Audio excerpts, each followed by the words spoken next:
Oke, yes.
Cek, cek.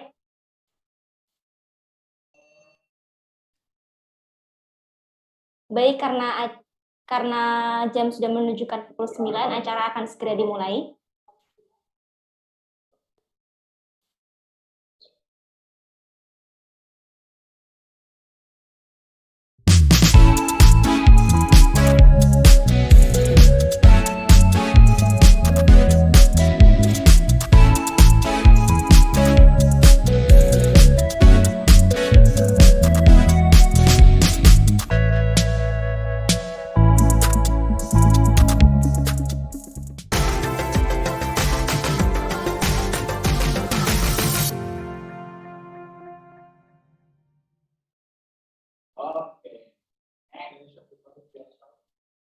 Assalamualaikum warahmatullahi wabarakatuh. Selamat pagi Sobat Sehat semuanya. Bagaimana kabar kalian hari ini? Semoga dalam keadaan sehat walafiat tanpa halangan suatu apapun.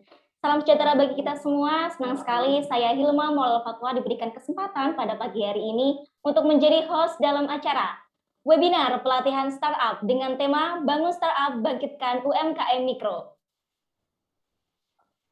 Acara ini diselenggarakan oleh KKN MDR Sehat Ipmafa 2021, bekerja sama dengan PAS FM, Seniman NU, UKN Analisa, bekerja sama dengan Komunitas UMKM Kabupaten Pati, Karang Taruna Kabupaten Pati, dan PC PMI Pati.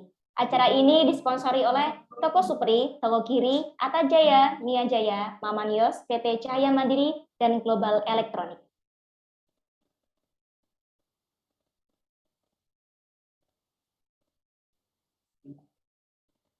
Baiklah, Sobat Sehat sekalian, karena hari ini merupakan tanggal 31 Agustus 2021, hari terakhir di bulan Agustus, berhubung masih dalam suasana kemerdekaan di bulan Agustus, marilah bersama-sama kita menyanyikan lagu Indonesia Raya untuk memperingati kemerdekaan Indonesia yang ke-76.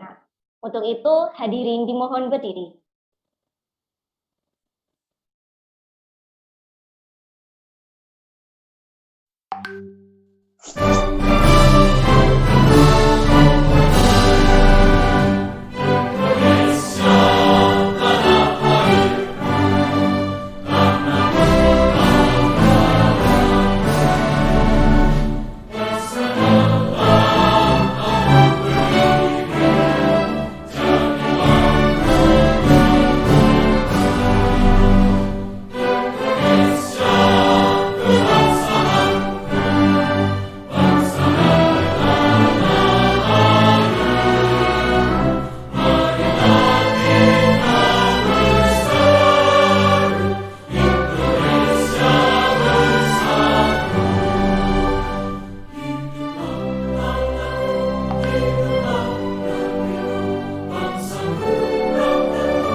Terima kasih kepada sobat saya semuanya sudah berkenan untuk menyanyikan lagu Indonesia Raya bersama. Semoga dengan menyanyikan lagu Indonesia Raya tadi dapat menambahkan rasa patriotisme dan nasionalisme kita terhadap negara tercinta kita, negara Republik Indonesia.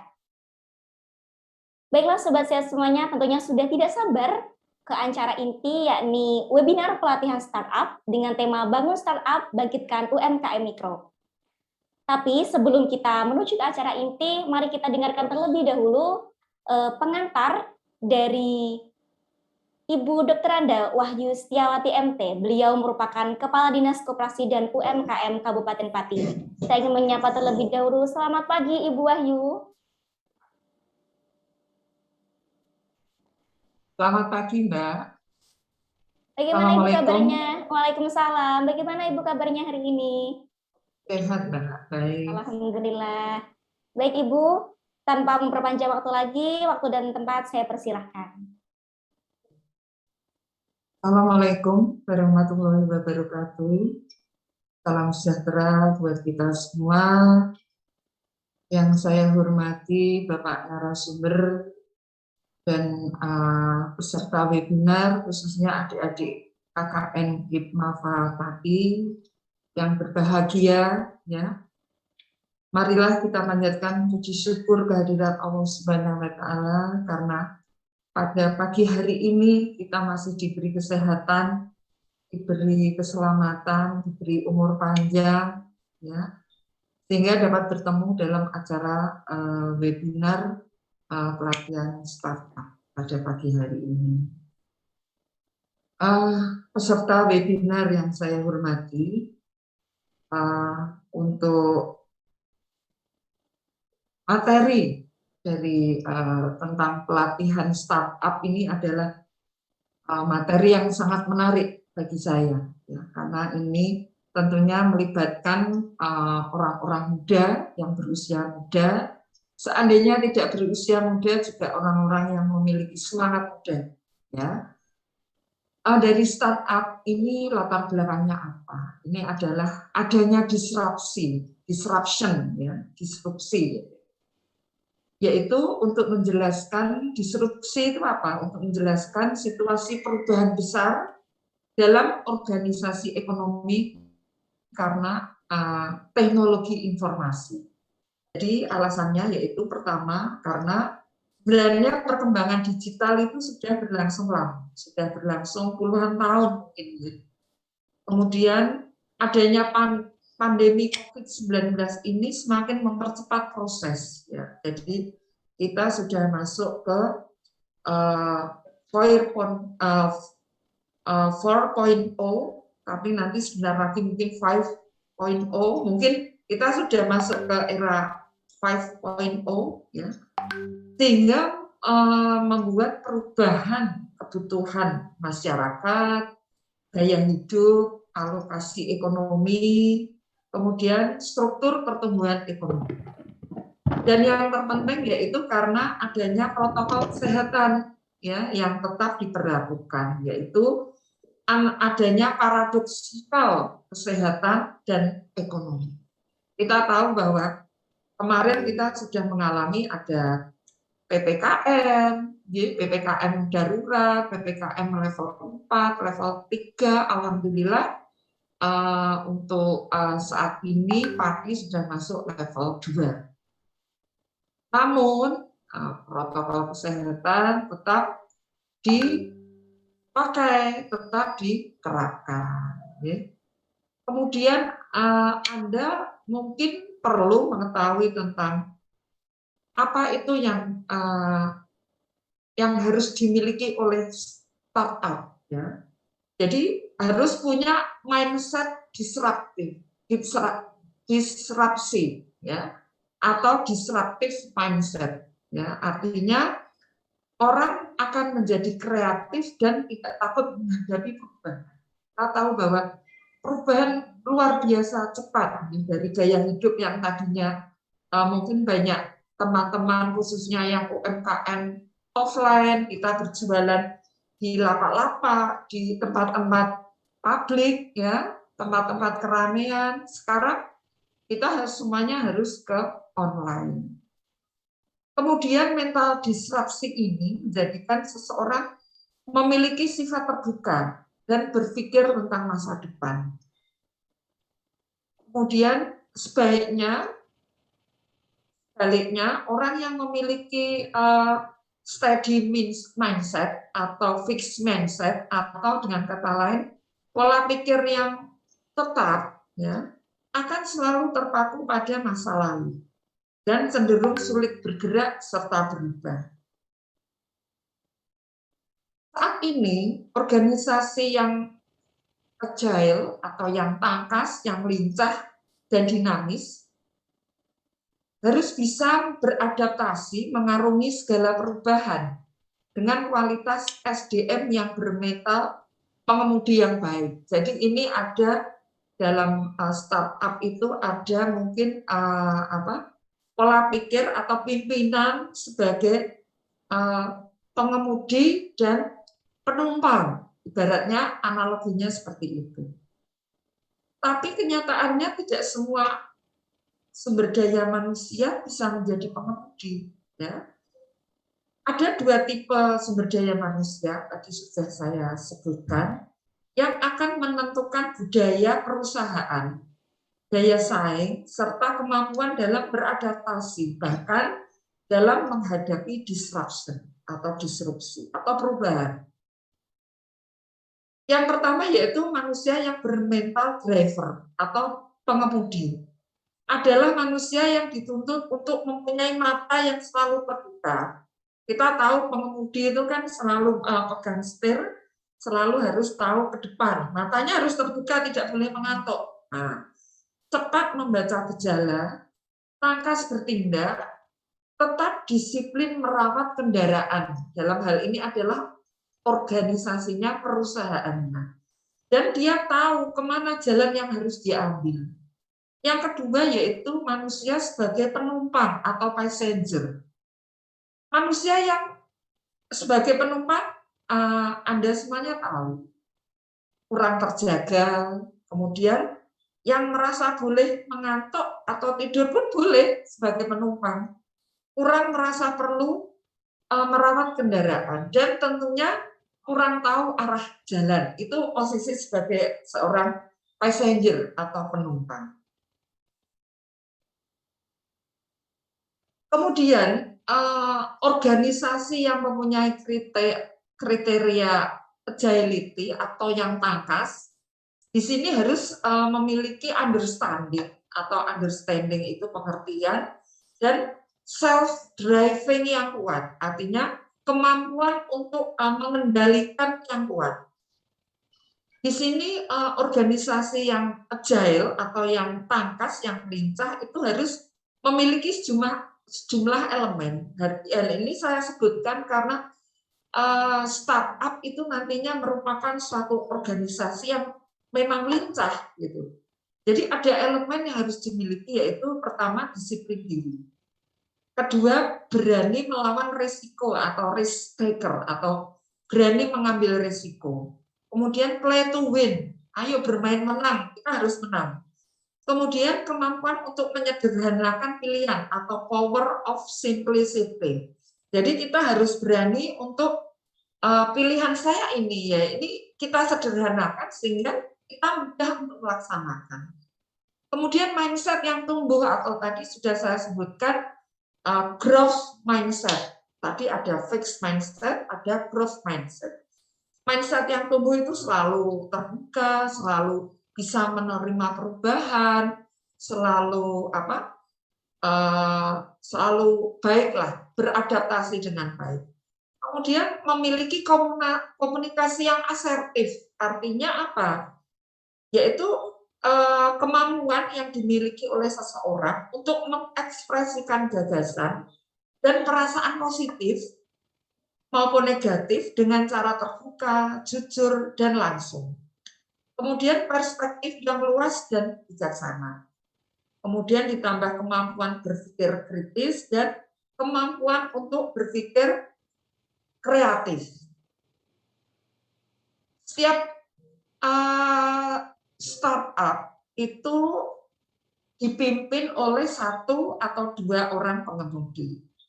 kebanyakan berusia muda, ya, atau sudah saya sebutkan tadi, walaupun berusia tua tidak menutup kemungkinan sudah sepuh, tapi semangat harus tetap muda, ya.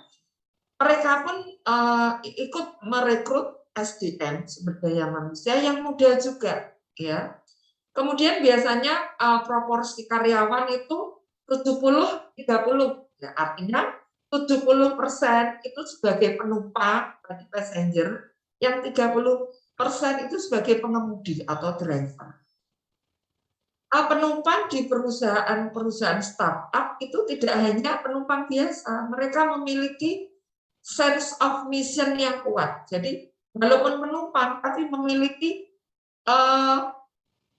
visi dan misi dari perusahaan itu dengan baik, memahami, melaksanakan dengan baik. Nah, sekarang saya akan menyampaikan apakah startup itu, ya. Startup adalah sebuah bisnis rintisan. Mungkin nanti adik-adik peserta juga Bapak Ibu yang mengikuti, mengikuti pelatihan ini mungkin nanti dijelaskan oleh Pak Isroh, ya, lebih dalam, lebih detail dan lebih paham, ya, karena ahlinya beliau. Itu merupakan bisnis rintisan, ya. Istilah ini dikenal itu secara populer setelah ada era internet, ya. Faktornya karena ada beberapa dan banyak beberapa perusahaan yang dari nol oleh satu dan beberapa orang kemudian jadi besar dengan mengedepankan idealisme dan memaksimalkan teknologi.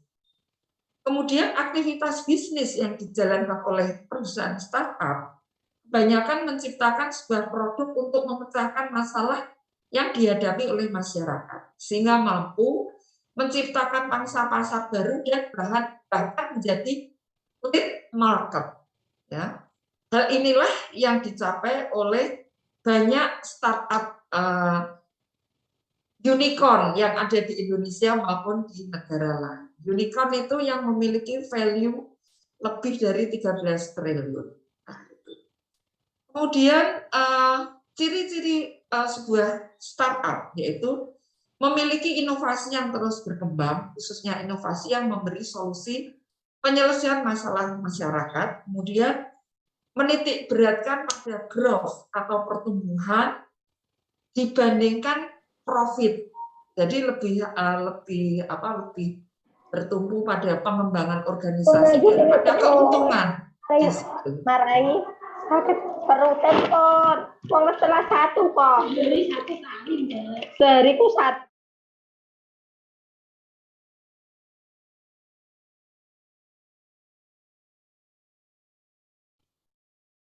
Nah, kemudian pendanaan bisa dari pihak ketiga atau investor karena startup itu lebih memiliki nilai yang dalam meningkatkan growth.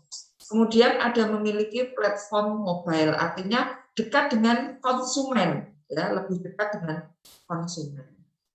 Ada beberapa tips bagi startup untuk mendapatkan ide bisnis yang berkualitas, yaitu pertama, mencari permasalahan di masyarakat yang belum terpecahkan, kemudian mengamati tren dan riset pasar, kemudian mempelajari kesuksesan startup yang lain. Jadi ada istilah ATM, amati, tiru, dan modifikasi, ya. Tidak plagiat tapi modifikasi.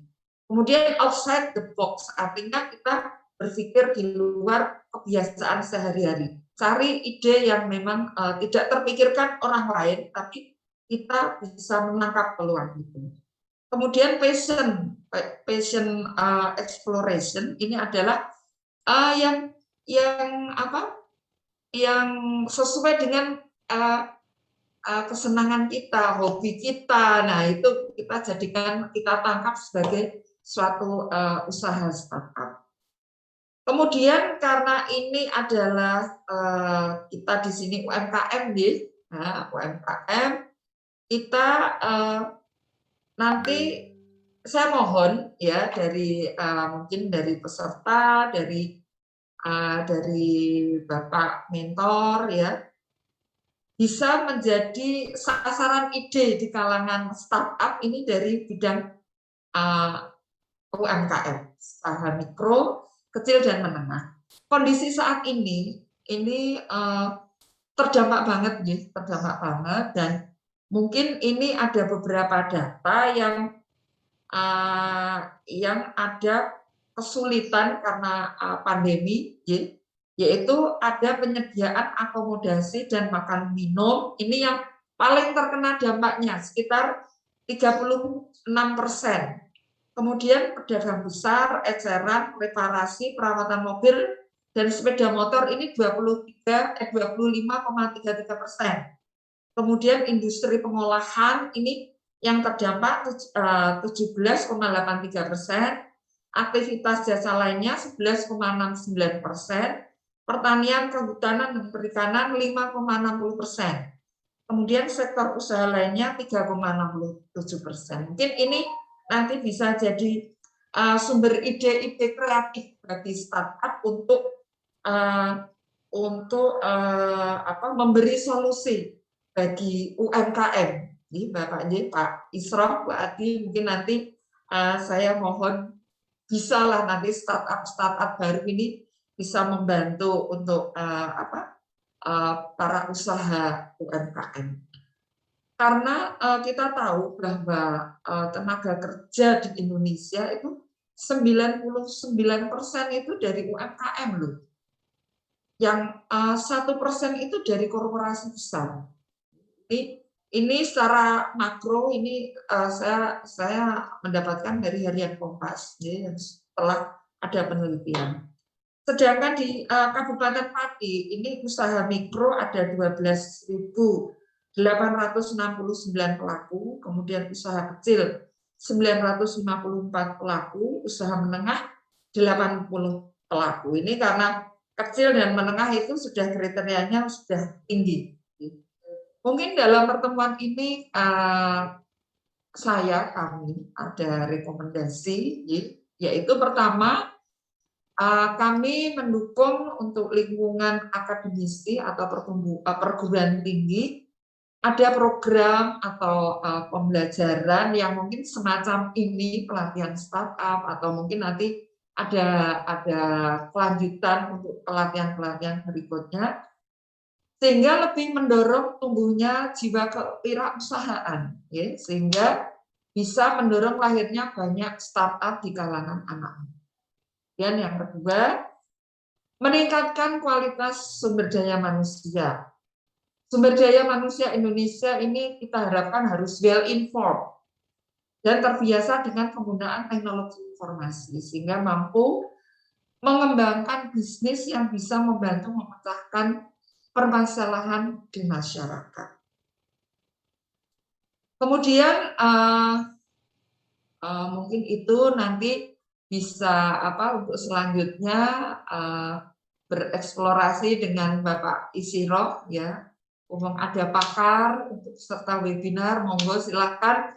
Kesempatan ini sangat bagus, sangat baik, dan kami sangat menyambut baik ada pelatihan startup ini. Mudah-mudahan di Kabupaten Pati nanti banyak pengusaha-pengusaha startup yang bertumbuhan, yang nantinya bisa sampai ke level unicorn, Pak.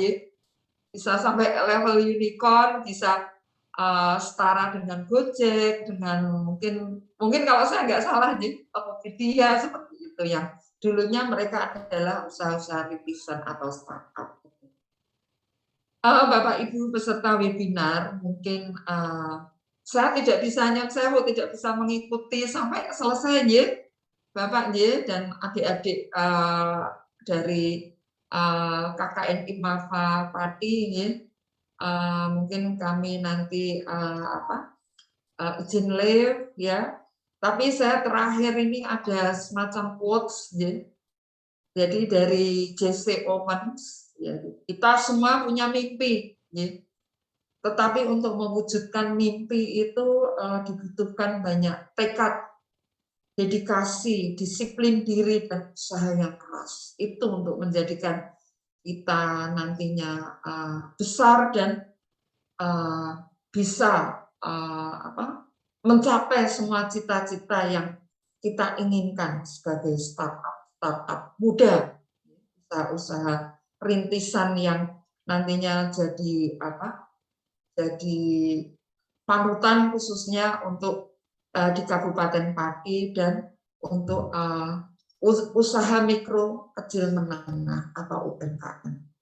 Saya kira demikian, Bapak Ibu semuanya, mohon maaf adik-adik KKN IPMAFA dan peserta webinar yang berbahagia, kurang lebihnya saya mohon maaf. Pengennya lama bisa mengikuti Pak Isiroh nanti. Saya juga juga tertarik sebenarnya, senang. Tapi maaf karena hari ini mungkin banyak ada beberapa acara sehingga saya mohon maaf sekali lagi tidak bisa mengikuti sampai selesai. Demikian sekali lagi selamat untuk startup. Semoga sukses dan terima kasih. Wassalamualaikum warahmatullahi wabarakatuh. Waalaikumsalam warahmatullahi wabarakatuh. Waalaikumsalam warahmatullahi wabarakatuh. Siap. Izin live-nya. Oke, silakan Ibu. Terima kasih Ibu Ayu sudah berkenan menyempatkan. Sama-sama, selamat. Terima kasih Ibu. Baiklah, itu tadi peserta webinar yang berbahagia, pengantar dari Ibu Wahyu Setiawati selaku Kepala Dinas Koperasi dan UMKM Kabupaten Pati. Beliau menyampaikan bahwa pandemi COVID-19 ini memang berdampak ke segala sektor, terutama sektor ekonomi. Tapi pandemi COVID ini juga semakin mempercepat proses pertumbuhan ekonomi. Berdampak pada tumbuhnya mindset distribusi, menimbulkan pemuda-pemuda menjadi semakin kreatif dan tidak takut untuk menghadapi sebuah perubahan. Nah, untuk membangkitkan kembali kondisi ini tentunya diperlukan solusi mitigasi dan pemulihan, dan langkah mitigasi prioritas jangka pendek adalah dengan menciptakan stimulus pada sisi permintaan dan mendorong platform digital atau online. Tentunya sobat saya semuanya udah nggak sabar menuju acara inti kita pada pagi hari ini, yakni webinar pelatihan startup dengan tema Bangun Startup, Bangkitkan UMKM Mikro. Untuk materi pagi ini akan disampaikan oleh narasumber kita. Saya ingin menyapa terlebih dahulu. Assalamualaikum, selamat pagi Bapak Isyraf Aidi. Selamat pagi Mbak Hilma, suara saya bisa diterima jelas? Iya, bisa didengar dengan jelas Pak. Baik, sebelum saya memberikan waktu kepada Bapak Isyraf Aidi, saya akan membacakan CV beliau terlebih dahulu. Beliau merupakan nama lengkap beliau Isyraf Aidi. Beliau berdomisili di Kajen Margoyoso Pati, RT 2 RW 2 Komplek Ponpes APIK. Aktivitas beliau saat ini sebagai dosen di Institut Pesantren Maulid Palapati. Pendidikan terakhir beliau adalah S2 Islamic Commercial Law, Fakultas Syariah International Islamic University, Islamabad. Pengalaman beliau banyak sekali, salah satunya sebagai Direktur BUMD Desa Kajen, Trainer Computational Thinking, dan CEO ESGO. Beliau sebagai founder dari ESGO dan menjadi CEO founder Yayasan Mas Udah Wakaf Foundation Kajen. Itu yang bisa sampaikan sedikit tentang CV beliau. Tanpa menunggu waktu lebih lama lagi, saya serahkan langsung kepada Bapak Isyraf Aidi. Waktu dan tempat saya persilakan. Baik, terima kasih. Assalamualaikum warahmatullahi wabarakatuh. Waalaikumsalam warahmatullahi wabarakatuh. Saya terima kasih. Yang saya hormati Ibu Wahyu ya dari Dinas Koperasi dan UMKM, teman-teman mahasiswa KKN IPMAFA, Bapak Ibu, semua peserta webinar. Ya, pagi ini saya ingin berbagi sedikit ya dari forum ini mengenai bagaimana kita membangun startup ya, sekaligus tantangan dan peluang-peluangnya. Ini sekaligus saya ingin sharing ya, sharing file. Kalau saya bisa dilihat ya. Oke, Pak. Oke, sudah bisa Pak. Baik.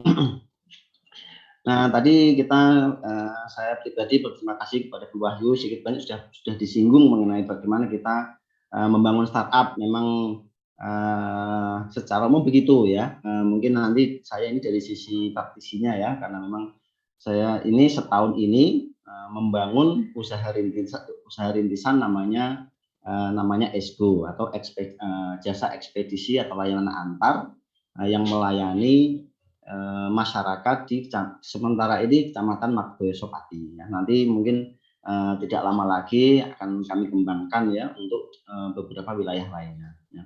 Ini bagaimana kita membangun startup, artinya di situ ternyata memang benar ada banyak peluang dan sekaligus tantangannya.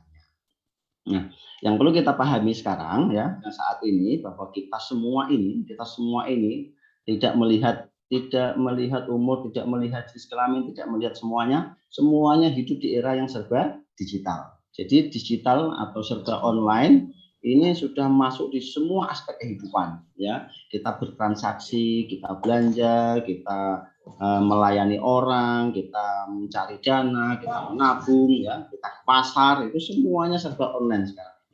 Artinya kita benar-benar di era yang serba digital atau yang dinamakan digitalisasi semua aspek. Nah, era seperti ini harus kita sikapi dengan bijak ya. Dan ternyata memang ada banyak sisi positifnya. Nah, ini syukurnya kita dengan perkembangan teknologi serba digital serba online ini ya. Mungkin dari studio harus mengontrol yang bocor suaranya. Nah, itu dengan perkembangan situasi yang serba online dan digital ini itu banyak sisi positifnya ya. Pertama, kita itu mengalami mendapatkan informasi yang serba mudah ya. Informasi serba mudah, infrastruktur dan sarana serba mudah. Sekarang itu kan buat toko nggak perlu modal banyak-banyak sekarang ya. Kita juga mendapatkan informasi nggak perlu beli koran sekarang sudah yang dicetak sudah mulai hilang tuh ya. Sekarang yang kita baca itu berita-berita itu di handphone semua. Terus kita mau buat toko misalkan ya nggak perlu kita menyewa ruko yang ratusan juta atau beli ruko, enggak. Sekarang cukup melapakkan di aplikasi atau platform yang tersedia gratis bahkan. Modelnya cuman artinya infrastruktur dan sarana sekarang itu sudah mudah. Dana juga sama ya, dana itu kalau dulu ya mengajukan kredit di bank itu sulit ya, ada surveinya panjang. Sekarang itu semua lembaga keuangan itu menawarkan ke orang-orang yang dianggap layak mendapatkan pembiayaan atau kredit. Sekarang mudah lah ya. Dan sekarang lembaga kredit ya, lembaga keuangan itu bukan hanya bank sekarang, banyak platform digital, pinjaman online atau lembaga-lembaga lainnya. Nah, termasuk ini startup juga pendanaannya nggak mesti dari bank, bisa dari mana saja. Terus kita ini juga hidup di era revolusi industri 4.0 di mana semuanya serba berbasis teknologi ya. Sampai-sampai banyak yang khawatir teknologi mengalahkan manusia. Nah itu kalau kita kalah dengan teknologi. Contohnya salah satunya mungkin kalau dulu ojek pangkalan itu banyak, tapi kalau sekarang sudah hampir semuanya menggunakan ojek online ya. Di daerah Margoyo sendiri tempat saya dulu nggak ada ojek. Nah, sekarang ada ojek, namanya ojek ESGO, gara-gara ada ojek online seperti itu. Nah, itu salah satu contoh revolusi industri. Jadi semua diteknologikan. Nah, kalau kita nggak menguasai teknologinya ya, kita nggak bermain di situ, ya otomatis kita akan digilas. Nah, ini yang dikhawatirkan oleh banyak orang. Tapi kedepannya lagi, tadi sudah disinggung sama Bu Wahyu juga, bahwa kita itu nanti arahnya ke era Smart Society 5.0 atau di mana manusia ya itu masih berfungsi sebagai manusia tapi maju bersama dengan teknologi. Itu namanya masyarakat 5.0 ya. 5.0 itu seperti itu. Jadi manusia tetap berfungsi sebagai manusia asalkan kita mampu berkembang dan maju dengan memanfaatkan teknologi. Nah, kalau enggak ya benar kita habis. Nah, itu salah satu sekarang ini era pandemi sekarang serba online. Nah, makanya kita nggak mau ya harus beradaptasi. Kita pakai Zoom sekarang sudah terbiasa. Artinya kita sudah bisa maju dengan sarana teknologi. Terus juga pemerintah sekarang itu menggenjot dan mendorong semua pihak, desa-desa, masyarakat, pelaku UMKM semuanya itu bergerak ke arah ekonomi digital. Nah ini Mas repotnya kalau kita nggak mengikuti era ekonomi berbasis digital ya kita repot nanti. Misalkan toko kita yang mestinya bisa kita pasarkan lebih luas ya kita online kan, ternyata kita nggak paham cara mengonline-kannya, nggak tahu ya. Terus yang kita tahu itu kita pasarkan ke tetangga-tetangga kita saja kan, tetangga kita terbatas itu. Nah, atau misalkan satu desa saja, padahal kalau kita mampu mengonline-kan pasar kita tidak hanya di desa, tidak hanya di kelompok kita saja, harus sampai ke target yang lebih luas ya, misalkan satu kecamatan, misalkan satu kabupaten, bahkan misalkan satu negara. Itulah efek dari kalau kita mampu mengonline-kan produk-produk kita. Nah, itu termasuk contoh ekonomi digital ya. Salah satu contoh lagi adalah orang bayar nggak pakai cash, itu salah satunya. Nah, ini budaya yang tidak bisa kita hindari, ini yang harus kita sikapi dengan cepat dan bijak. Nah, ini yang didorong oleh pemerintah seperti itu. Kalau enggak ya benar-benar ketinggalan. Nah, selain sisi positif ya, kita ternyata juga dengan adanya pandemi kemarin ini 1 tahun lebih ini, dampaknya ke banyak usaha tadi ya, termasuk UMKM itu luar biasa, khususnya di bidang pariwisata, hotel, restoran, transportasi, retail, penerbangan ya, seperti itu tuh. Ini rata-rata ini mengalami penurunan yang luar biasa. Ibaratnya kewalahan lah, banyak, apalagi info yang kemarin itu terbaru itu banyak hypermart itu berguguran. Nah itu kan dampaknya luar biasa. Nah ini yang kejadian-kejadian seperti yang harus kita lihat dengan baik ya, harus kita cermati dengan baik. Sebelum kita masuk ke startup ya, saya mau berbagi dulu bahwa ternyata mayoritas pengguna internet, mayoritas masyarakat Indonesia itu ternyata adalah pengguna internet. Ya, berapa jumlahnya? 73%. Ya, 73% itu pengguna internetnya kalau dihitung ya 200 jutaan ya lebih, itu adalah pengguna internet. Dan rata-rata orang menggunakan internet itu 8 jam, yang warna merah ini 8 jam lebih, artinya melebihi waktu tidur. Nah itu kenapa? Karena memang budaya kita sudah pindah. Kalau dulu budaya offline, sekarang sudah budaya online sekarang. Nah, artinya semuanya megang HP, semuanya pegang internet, semuanya kalau nggak ada handphone, nggak ada internet itu mati gaya. Nah itu yang menjadi yang namanya budaya digital seperti itu. Nah itu rela kita ketinggalan uang, dompet kita ketinggalan di rumah, tapi kita panik kalau ketinggalan handphone. Nah itulah budaya sekarang. Nah ini perilaku manusia sekarang berubah seperti itu ya. Nah terus bisnis ini dari sektor bisnis ya, e-commerce ya, itu rata-rata ya usaha yang berkaitan dengan makanan ya, makanya tadi aneh di lapangan ternyata UMKM itu mengalami dampak yang luar biasa, khususnya dalam sektor makanan tadi ya. Makanan tadi dari sini ada 30% lebih gitu dari Buahyu. Padahal dari sisi online ya, dari sisi e-commerce, perdagangan online itu mengalami kenaikan yang paling tinggi makanan. Nah itu yang luar biasa. Jadi sampai 61%. Yang menurun itu jelas travel tadi sudah, mengenai hotel ini sudah saya singgung tadi. Beberapa sektor usaha itu ambruk ya, bangkrut lah istilahnya gitu. Nah, tapi sektor-sektor yang lain mengalami kenaikan yang luar biasa, khususnya berkaitan dengan kuliner. Nah, ini. Nah, artinya kalau di lapangan kok ternyata mengalami penurunan, tapi faktanya di yang online ini mengalami kenaikan, nah itu artinya ada yang salah di situ. Nah, ini makanya ini kita harus mampu mendorong, harus mampu bermain di situ ya, makanan. Ini yang mengalami kenaikan ini beauty dan fashion ini mengenai konveksi kecantikan, ini ibu-ibu perempuan ini, kalangan perempuan, terus elektronik semua mengalami kenaikan. Nah ini artinya budaya belanja itu masih berjalan wajar ya. Ada beberapa sektor yang mengalami kenaikan. Nah itu. Nah dari situ dapat disimpulkan artinya apa? Artinya kita ini memang membutuhkan yang namanya salah satunya adalah startup. Ya, startup itu menjadi salah satu kunci, salah satu solusi yang dapat kita ambil ya untuk bermain di sana di era digital seperti ini, semua serba online. Nah ini sekarang dominasi masyarakat kita itu adalah generasi Z. Nah, artinya anak-anak muda ini ya yang lahir dari tahun 97 sampai 2012. Nah itu rata-rata seperti mayoritas masyarakat Indonesia itu. Nah, artinya mereka itu adalah digital native, itu mereka sejak lahirnya itu sudah sudah serba digital, ya, serba menggunakan handphone berbasis Android, nah itu, ya.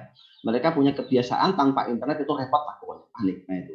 Artinya generasi Z ini adalah generasi online. Bukan hanya generasi Z, ini generasi milenial, generasi yang sebenarnya orang-orang tua juga mengalami itu. Cuman mereka sejak lahir sudah serba digital pola pikirnya. Nah itu. Sekaligus ya model karakter bisnis zaman sekarang itu semua berbasis teknologi digital sekarang. Apa coba? Sekarang itu mempromosikan lombok misalkan, mempromosikan bakso, mempromosikan produk-produk pertanian, itu semuanya serba digital. Apa buktinya? Buktinya mereka memasarkan menggunakan media sosial. Ya, ini ada 1 kilo berapa ikan, itu semua dipasarkan menggunakan media sosial. Itu artinya teknologi digital sekarang. Ya, model bisnis itu seperti itu. Enggak, eater masih ada. Ya, eater itu maksudnya mempromosikan dari door to door, kita pakai motor itu masih. Cuman yang lebih simpel dan pasarnya lebih luas itu menggunakan media online, ya. Sekarang itu yang paling sering di sekitar Pak itu masih menggunakan media sosial. Nah itu. Nah, budaya masyarakat sekarang juga mengalami perubahan, yaitu budaya yang ingin dilayani. Nah ini budaya masyarakat kita semuanya. Kalau budaya ini senang, makanya layanan-layanan sekarang lagi rame, ya. Layanan antar, layanan paket itu lihat aja perusahaan-perusahaan ekspedisi, ya, ekspedisi dari platform-platform atau marketplace itu semuanya rame. Nah itu artinya belanja itu masih, orang-orang belanja itu masih, ya, perputaran ekonomi masih kencang. Nah, artinya kita ini hidup di era yang serba digital ekonomi. Nah, perkembangan seperti ini, budaya masyarakat seperti ini. Nah, ini harus kita sikapi dengan baik. Salah satunya dengan membangun sebuah startup. Kalau ini sebenarnya nggak mesti membangun, nanti akan saya sampaikan bahwa ternyata memiliki startup itu nggak harus membangun. Bisa jadi kita berkolaborasi, bisa jadi kita bergabung. Nah, itu bisa jadi fleksibel, ya. Membangun itu jangan langsung kita dari nol membangun seperti itu, ya. Nanti akan saya.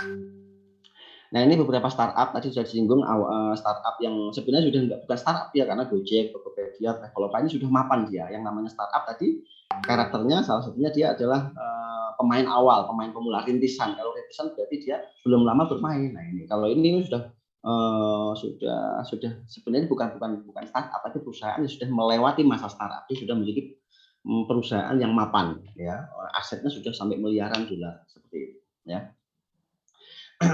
Dan juga yang perlu kita pahami juga bahwa kita memiliki tantangan hidup sekaligus tantangan usaha yang luar biasa. Pertama adalah kita hidup di era yang serba kompetitif, ya, kompetisi yang terbuka. Semua itu kompetisi, ya. Kita kompetisi dengan teknologi, kita kompetisi dengan orang, ya. Sekarang itu serba online, ya. Sekarang ojek saja, kemarin ojek pangkalan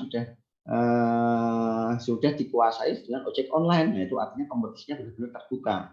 Sekarang jualan baju itu harus mikir, jualan konveksi, ya, membuka bisnis konveksi terus mikir, oh ternyata orang-orang belinya lewat online, baju ini, baju A, B, C, D belinya online. Nah itu artinya kita saingannya benar-benar terbuka. Nah itu beli permainan, pop it, permainan anak-anak itu belinya serba online, ya, walaupun kita hidup di desa. Nah itulah, kalau kompetisinya benar-benar terbuka seperti ini, ya kita harus siapkan diri, kita harus mampu berkompetisi. Nah terus perkembangan model bisnis yang cepat dan dinamis. Nah, termasuk sekarang ini budaya kita itu dinamis, berubah secara cepat. Gara-gara corona, gara-gara pandemi 1,5 tahun lebih ini, kita tahu-tahu paham Zoom, tahu-tahu paham Google Meet, tahu-tahu paham cara konferensi video dengan baik, macam-macam lah, memasarkan online. Itu perubahan budaya hanya hitungan 1 tahun, 2 tahun. Usaha yang sebelumnya offline tahu-tahu berubah. Ternyata usaha-usaha yang online ternyata bertumbuh kembang. Nah ini harus kita sikapi, jangan menyalahkan ini masyarakat nggak mau membeli lagi, padahal masih perilaku membeli itu masih, cuman mereka berbeda gaya belinya. Kalau dulu menggunakan cara offline datang ke kita, sekarang mereka mau dilayani, maunya mereka order menggunakan handphone, terus kita datang memberikan sesuatu itu yang dipesannya. Nah itu. Nah, kompetisi yang terbuka itu otomatis kita juga akan berkompetisi dalam harga. Kalau kita harga kemahalan, dia akan nyari toko online, toko online lebih murah. Nah, kalau kualitas kita nggak bagus, dia akan mencari yang di marketplace. Di marketplace kualitasnya lebih bagus. Apalagi dari luar negeri murah ongkirnya. Nah, itu. Layanannya lebih cepat. Nah, kalau kita pesan misalkan pesan sesuatu ke orang bisa 1 minggu. Kalau ongkir di marketplace itu cukup 3 hari. Nah, itu akhirnya mereka itu akan membandingkan harga, kualitas, layanan, kecepatan dan lain-lain. Nah, ini tantangan kita dalam usaha. Terus semua sekarang berusaha bekerja secara efektif dan efisien. Jadi sekarang itu enggak, karena kompetisinya terbuka dan sengit seperti itu, ya kita harus bekerja harus secara efektif dan efisien. Itu termasuk tantangan usaha yang harus kita hadapi. Nah, ini saya singgung mengenai startup ya. Startup tadi juga disinggung banyak tadi oleh Bu Wahyu, bahwa startup itu usaha rintisan, artinya dia pemula ya, kurang dari 3 tahun ya, kurang dari 3 tahun.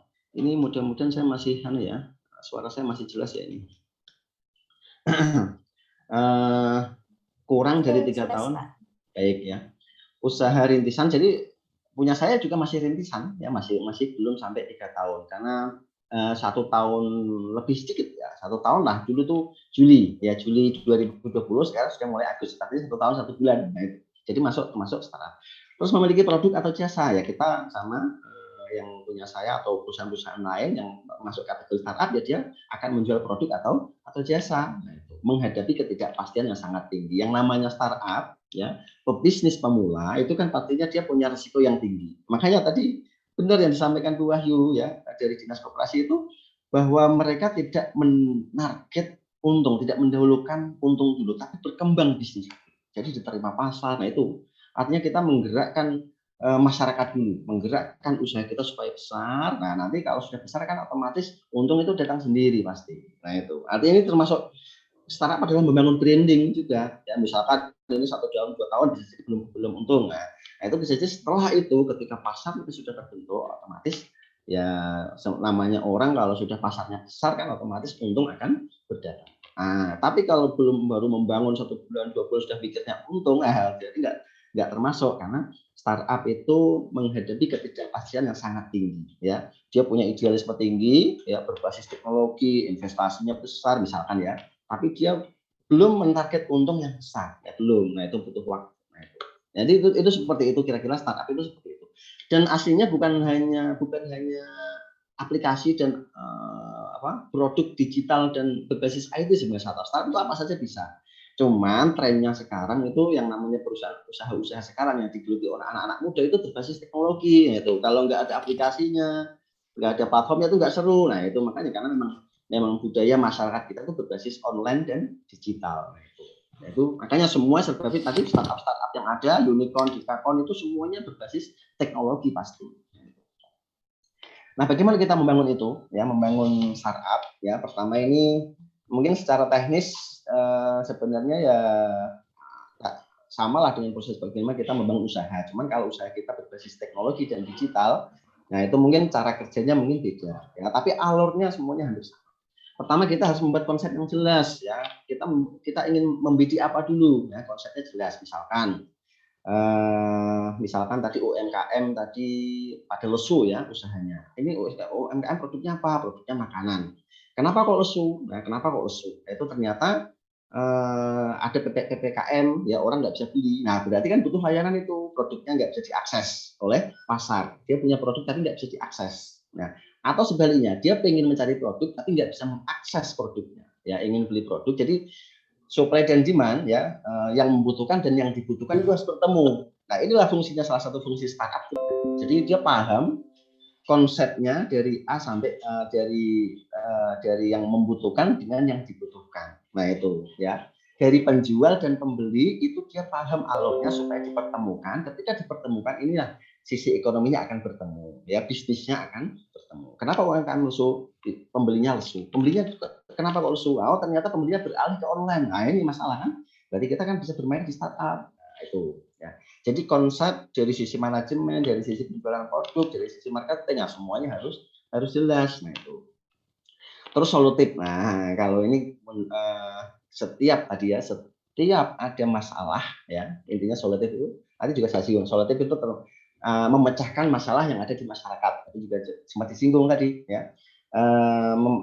Setiap orang ya, pandemi itu pasti ada masalah. Nah, masalahnya apa? Nah, itu kalau kita mampu mencarikan solusinya, nah, itu yang namanya kita punya misi membangun startup juga. Nah, itu punya nilai startup di situ.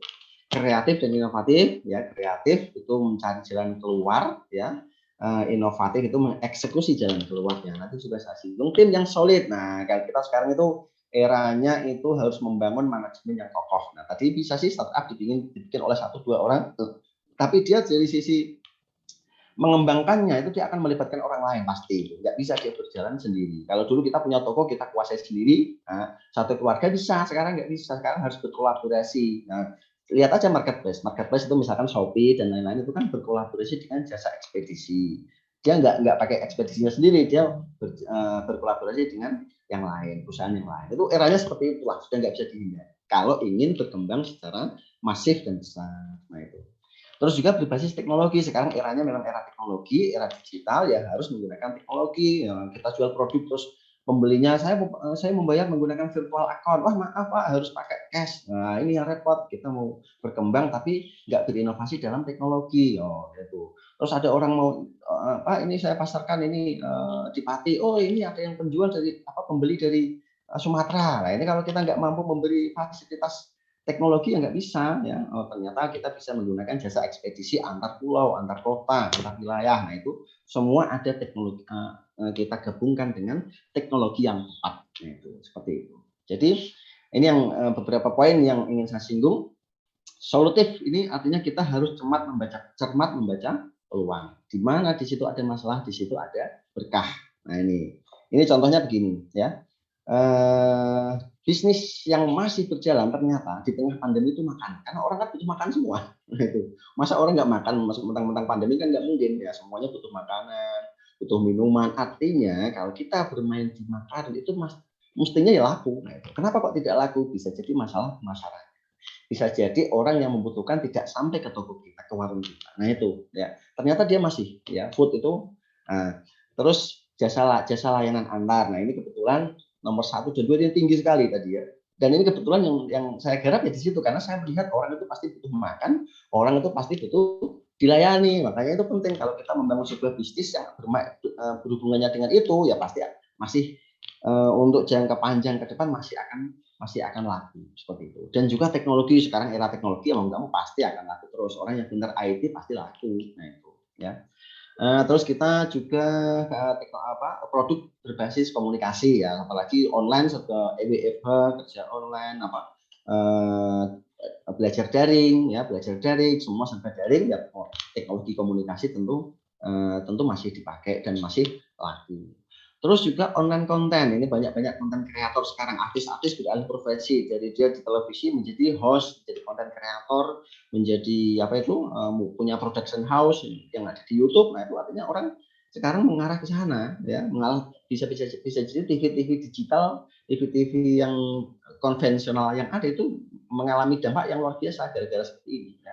Karena konten kreator ini termasuk profesi yang sekarang rame ya, konten kreator, YouTuber lah kasarnya seperti YouTuber itu ya. Terus kalau orang ya pasti kalau orang itu kan sakit pasti ya, apalagi pandemi seperti ini orang butuh sehat ya. Yang berkaitan dengan kesehatan dan farmasi juga pasti masih berjalan ya. Terus sesuatu yang produk-produk yang membuat nyaman di rumah juga masih ramai, apalagi serba online. Semua butuh yang nyaman. Misalkan dulu tuh ramai ikan cupang misalkan karena orang ingin melihat punya hiburan di rumah. Nah, nyaman lah intinya sesuatu buat. Nah, solutif seperti itu ya. Cari di mana di situ ada masalah, di situ ada berkah. Di mana di situ ada masalah, berarti di situ ada peluang untuk kita buat bisnis. Nah, itu ya. Nanti juga saya share kenapa kok ada dari sisi kenapa kok kami ya tim kami itu mendirikan ESCO. Ya, saya mendirikan ESCO itu karena di situ ada masalah sebenarnya yang saya baca. Ada masalah di situ, kita harus hadir menjadi solusinya. Terus berbasis teknologi yang mau saya singgung juga. Semua sekarang harus berbasis teknologi yang relevan, yang pas. Misalkan kita memasarkan produk ya harus kita buat teknologinya atau aplikasi atau platformnya yang berkaitan dengan produk. Misalkan kita gabung di marketplace ya. Contohnya marketplace itu kan pasar ya, pasar digital kan itu marketplace. Nah, itu kita memasarkan produk di sana. Nah, misalkan kita punya jasa, ya berarti jasa ya kita membangun platform yang bersifat jasa seperti itu ya. Teknologi ini macam-macam, komunikasi misalkan ya berkaitan dengan komunikasi. Jadi berbasis teknologi itu membuat orang nyaman ya, kerjanya efektif dan efisien cepat. Nah itu ya. Terus otomatis, misalkan ini kita beli di A, B, C, D, ya, itu mengkalkulasi secara otomatis, layanannya otomatis, nah itu. Layanannya online, ya sekarang berbasis teknologi, terus yang nyaman dipakai pengguna. Sekarang dengan semuanya saya yakin 100% memiliki handphone Android. Nah pasti yang nyaman dibuka menggunakan pakai Android itu bisa kita jadikan sebagai sebuah bisnis. Nah, teknologi yang relevannya seperti itu. User friendly itu nyaman nyaman untuk pengguna, namanya user friendly. Nah, kita memanfaatkan media sosial. Media sosial sekarang berkembang, ada Instagram, ada Facebook, ada Twitter, ada TikTok, wah macam-macam. Ya kita manfaatkan sesuai tren yang ada. Itu semuanya teknologi. Kalau nggak kita paham ya repot. Nah, kita memanfaatkan platform-platform sesuai dengan produk atau jasa yang kita garap, ya marketplace, yaitu pasar, toko online, atau e-commerce, atau macam-macam ya, yang lain-lain itu semuanya kita gunakan sesuai produk. Nah, itu ya kita harus bisa memilih. Oh ternyata marketplace kita bisa masarkan produk-produk kita. Oh ternyata produk kita harus kita kemas dengan bagus, terus kita pasarkan di marketplace supaya orang bisa beli. Nah itu ya ada triknya di situ memang. Nah itu. Terus juga teknologinya harus efektif dan efisien. Teknologi itu memudahkan orang, membuat cepat, ya, membuat hemat, ya. Tapi kok nggak menunjukkan efisiensi, ya, dan efektivitas, ya namanya nggak usah dipakai. Itu teknologi yang nggak pas itu. Yang namanya teknologi itu pasti efektif dan efisien. Nah, ini yang poin yang terakhir ini kreatif dan inovatif mengenai tips bagaimana kita membangun startup, ya. Kreatif dan inovatif, ya. Itu mencari peluang dalam suatu masalah. Nah, tadi sudah ya. Setiap ada masalah di situ ada solusi. Nah, solusi itulah yang menjadi peluang usaha, peluang bisnis. Menemukan solusi yang praktis. Nah, solusinya apa yang praktis dong? Misalkan ya masker misalnya. Sekarang masalah masker kan pengap itu. Nah, gimana kita kalau mampu menciptakan masker yang kalau dipakai itu nyes kayak AC. Nah, itu pasti laku keras. Oh, masker itu adem. Nah, itu salah satu contoh sederhana. Terus kreatif dan inovatif itu harus punya jiwa pembelajar karena di situ ada masalah ya kita jalan keluarnya seperti apa. Kalau nggak tahu ya kita cari panduannya di YouTube di mana pokoknya supaya dapat solusinya.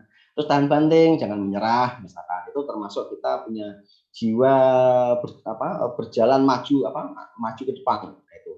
Melakukan imitasi dan kreasi. Ternyata kreatif itu nggak harus kita menciptakan sesuatu yang baru, tapi meniru ya, memodifikasi itu bisa. Atau bahkan kita bergabung juga nggak masalah.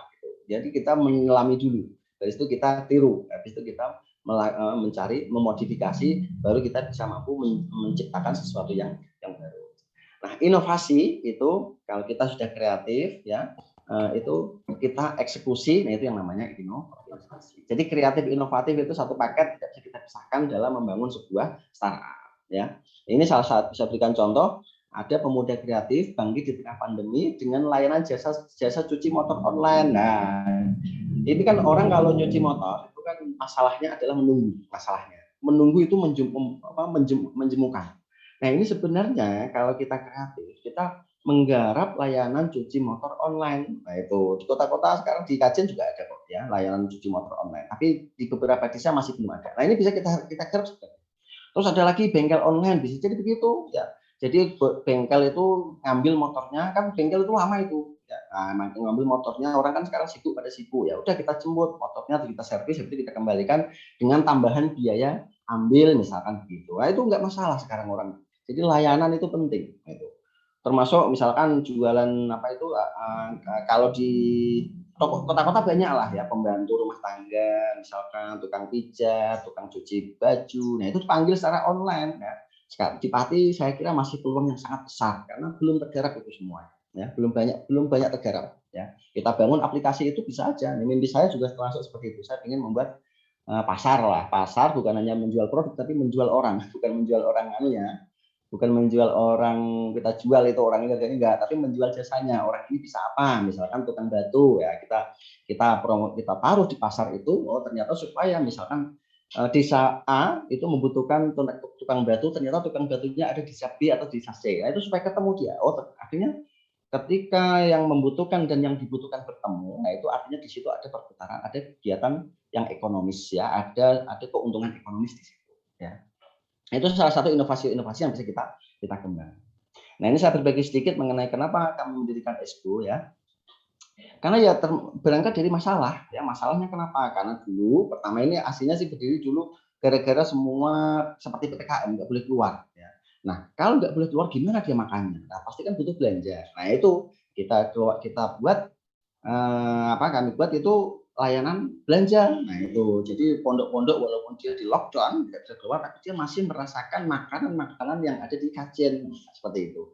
Jadi ini nggak hanya berlaku di Kajen mestinya, bisa dipakai di mana-mana. Nah itu. Jadi nggak ada istilahnya orang kok lockdown nggak bisa makan enak, ya masih dia pesan sesuatu. Nah itu. Nah ini semua berangkat dari masalah. Nah ini beberapa poin saya tulis di sini. Apakah usaha pedagang sudah online semua? Nah, ternyata enggak. Coba aja cek teman-teman semuanya. Pedagang-pedagang yang ada di sekitar kita itu belum tentu online dia. Ya, lihat aja pasar itu. Pasar itu belum tentu online. Bahkan 90% saya yakin pedagang yang ada di pasar itu belum online dia. Nah, artinya di situ sebenarnya ada masalah di situ. Kalau online bagaimana? Itu kan bagus. Nah, itu. Ternyata di desa kita yang melanggankan di lapak online itu baru sebagian, nggak sampai 50%. Nah, itu kan berarti ada peluang di situ. Terus layanan tarif online, nah, tarif layanan online itu mahal nggak? Oh, ternyata mahal. Setiap order bakso ternyata naik 20%. Nah, itu misalkan ya. Kan sekarang orang order itu naik 20%, misalkan harga bakso itu 10.000 dijual menjadi 12.000. Kan berarti oh itu jangan-jangan saya melihat itu mahal itu, menurut saya itu nggak masuk itu. Kasihan yang jual karena dia dianggap mahal, kasihan yang beli juga maunya harga 10.000 kok menjadi 12.000. Makanya ini saya hadirkan Esku memberi layanan yang sangat sangat murah. Jadi produk asli tidak usah dinaikkan ya untuk membantu pedagang-pedagang kecil dan UMKM misalkan begitu, ya otomatis dia suka. Nah itu dalam 1 tahun pasar kami sudah terbangun di Margoyoso, Kecamatan Margoyoso. Kenapa? Karena harganya harga asli. Jadi yang membeli juga senang, yang menjual juga senang. Yang membeli merasa itu harga asli, yang menjual juga sama, dia merasa produknya nggak mahal. Nah itu apa adanya. Nah itu itu langsung dapat diterima di masyarakat. Salah satunya seperti itu. Nah juga masalah lagi berapa jumlah pedagang kecil yang sudah terakomodir di marketplace dan toko online masih sedikit ya. Cek aja di desa masing-masing, di masyarakatnya masing-masing. Yang sudah online di marketplace itu masih sedikit. Nah itu artinya kalau masih sedikit masih banyak masih besar peluang dan pasar yang bisa kita garap. Nah itu ya. Apakah potensi masyarakat sudah tergarap semua? Ya jelas belum ya. Apalagi di desa-desa, apalagi di pedalaman-pedalaman, potensi-potensi masyarakat itu belum terekspos dengan maksimal. Skillnya, misalkan tukang batu, tukang cuci, tukang merawat anak, macam-macam lah itu mereka itu punya skill yang berbeda-beda. Tenaga rewang misalkan itu mereka punya skill dan dibutuhkan oleh banyak orang, tapi karena belum terekspos ya, belum tergarap, itu artinya mereka juga akhirnya pusing mencari kok nggak laku saya padahal banyak yang membutuhkan itu. Nah ini salah satunya yang bisa kita garap, misalkan kita membangun platform itu bisa, ya itu bisa seperti itu. Kenapa layanan antar makanan dan belanja tidak masuk di desa-desa dan pedalaman? Nah ini di desa-desa kok layanan antar kok nggak ada. Nah itu sebenarnya orang itu sekarang butuh itu semua, cuman belum tergarap. Kalau orang butuh semua dan belum tergarap, artinya di situ peluang usaha masih lebar banget. Nah itu ya, peluang bisnis masih terbuka. Apa yang terjadi jika pasar tradisional di-online-kan? Pasti seru ya. Ya iyalah. Target kami memang ingin meng-online-kan semua potensi yang ada di masyarakat. Termasuk pasar tradisional harus kita online-kan kalau kita ingin membangun ya itu kita paling gampang ya kalau kita punya UMKM ya UMKM harus di-online-kan semua. Caranya gimana? Nah, ini yang sering orang tidak bisa menggarap pendampingannya. Nah, ini masalahnya seperti itu. Nah, ini kita garap pendampingan di ISP ini salah satu klub ini kita mendampingi bukan hanya driver, bukan hanya sopir, bukan hanya yang melayani, tapi juga pelapak-pelapak kita dampingi supaya dia di online kan. Nah itu, saya nggak paham misalkan Google Map ya nggak apa-apa, ditulis menggunakan manual. Cara memasukkan produk gimana ya kita dampingi. Nah ini yang berlaku di Margoyoso seperti itu. Nah itu, ini insya Allah mudah-mudahan kita akan merambah ke wilayah-wilayah. Nah ini masalah-masalah yang bisa menjadi peluang. Ini tips sedikit tambahan, jika tidak bisa berkreasi, lakukan imitasi. Kalau kita nggak mampu menciptakan sesuatu yang baru, ya. Nah, jika tak mampu mengimitasi, ya, kita nggak mampu meniru, ya lakukan kolaborasi. Kita join, nah, misalkan ada platform Shopee, yang kita kan berat, misalkan nggak mampu buat, ya kita melapakkan di situ. Nah itu, ya kita melapakkan produk kita bermain secara terbuka. Inovasi tidak harus menciptakan hal yang baru. Jadi di dalam sebuah produk kita bisa bergabung dan di situ ketika kita bergabung kita akan menemukan hal-hal yang baru, dan itu yang bisa dinamakan inovasi. Jadi inovasi itu tidak harus mulai dari nol. Nah, itu. Jadi itu kira-kira. Dan yang paling penting pesan saya terakhir ya, yang lebih penting dari semuanya, jangan, ini saya ngomong banyak ini, artinya jangan terlalu banyak ngomong, tapi mulailah kita mengeksekusi itu. Kita lakukan, kita eksekusi di lapangan supaya usaha kita berkembang ya. Dengan situasi dan kondisi apapun kita harus berjuang untuk memajukan dan mengembangkan usaha kita. Nah, itu kurang lebih ya yang bisa saya sampaikan untuk sharing bersama-sama teman-teman semuanya. Mudah-mudahan bermanfaat ya. Kita lanjutkan di diskusi berikutnya ya. Selanjutnya saya kembalikan kepada Mbak Hilma ya. Terima kasih. Silakan. Terima kasih Bapak Isyraf Aidi atas materi yang telah disampaikan. Sungguh materi yang sangat luar biasa. Ini bisa menggugah kita untuk semakin semangat untuk membangun startup lagi. Ada beberapa poin penting yang saya tangkap dari apa yang telah disampaikan oleh Bapak Isyraf Aidi, bahwa startup ini merupakan usaha rintisan yang dapat menjadi salah satu solusi, bisa menjadi kunci untuk mengembangkan pemasaran produk bagi pelaku usaha. Nah, untuk membangun startup sendiri, kita juga harus memiliki konsep yang jelas dari sisi manajemen, marketing, dan lain sebagainya harus sudah jelas. Kemudian kita juga harus solutif, memecahkan masalah dan cermat dan dalam membaca sebuah peluang, melakukan imitasi dan kreasi, serta menerapkan ide-ide kreatif dalam tindakan. Dan ada satu quote yang sangat menggugah semangat kita untuk semakin semangat dalam membangun startup, yaitu stop telling and start doing. Baik, sepertinya Sobat Sehat masih kurang ya kalau kita hanya mendengarkan apa yang tadi sudah dipaparkan oleh Bapak Isyraf Aidi. Untuk itu mari kita lanjutkan ke yang lebih intens lagi, lebih dalam lagi dengan melakukan diskusi. Bagi para peserta yang ingin bertanya bisa langsung menyalakan mikrofon atau on kamera. Baik, sambil menunggu penanya yang ingin masuk, ini sudah ada beberapa pertanyaan yang masuk sebenarnya Pak Edi. Dari peserta saat melakukan registrasi pendaftaran ini sudah ada pertanyaan. Mungkin ini ada pertanyaan pertama. Alhamdulillah di rumah saya punya sampingan pekerjaan, yakni berjualan jajan kekinian. Namanya Kuliah Crash, dan cemilan ini baru merintis 2 mingguan. Dan saya berjualan lewat WA, lewat teman kerja, teman pondok, dan tetangga. Nah, kendala yang dialami belum bisa memasarkan lewat Esgo, Shopee, dan lain sebagainya, atau platform-platform yang lain. Dan saya bermaksud supaya cemilan saya ini terkenal lebih luas ke masyarakat, tapi saya masih gaptek. Nah, maka dari itu mohon untuk bimbingannya dalam berjualan melalui aplikasi tersebut, dan bagaimana cara berjualan yang dapat memikat daya pembeli masyarakat. Bagaimana Bapak Isyraf Aidi, bisa ditangkap pertanyaannya dari salah satu peserta? Ya, bisa. Terima kasih pertanyaannya ya, Mbak Ilma. Ya, terima kasih. Silakan, Pak. Ini bagaimana kita memasarkan di platform-platform yang ada, khususnya kalau di Esgo itu sementara ini saya ini masih membuka di wilayah terbatas di Kecamatan Margoyoso dulu ya. Ini mungkin 1 atau 2 bulan ya, mungkin bulan-bulan berikutnya inilah kami ada rencana di luar Margoyoso ya. Di luar Margoyoso bisa jadi dari Jaksa, bisa jadi di Juwana misalkan begitu. Tapi sementara ini masih kita mantapkan di wilayah Margoyoso. Misalkan kok produknya tadi di wilayah Margoyoso bisa langsung dilakukan. Jadi itu gratis, nggak ada biaya sama sekali. Dan itu sebenarnya bisa dilakukan secara mandiri, misalkan dengan mendownload aplikasinya di Play Store ya, ketika aja di Esgo itu ada ya, nanti terus dibuka registrasi lapak ya, di situ ada beberapa kolom yang harus diisi, termasuk mengupload tokonya, mengupload produk-produknya, mengupload harganya, semuanya harga asli saja, nggak usah yang harga yang ada markupnya. Jadi harga yang ada di Esgo itu harga asli ya, harga asli. Nah, itu kalau dari sisi Esgo seperti itu, jadi mudah banget, tinggal di-download di Play Store, cuman masih terbatas di Kecamatan Margoyoso. Nah, itu ya.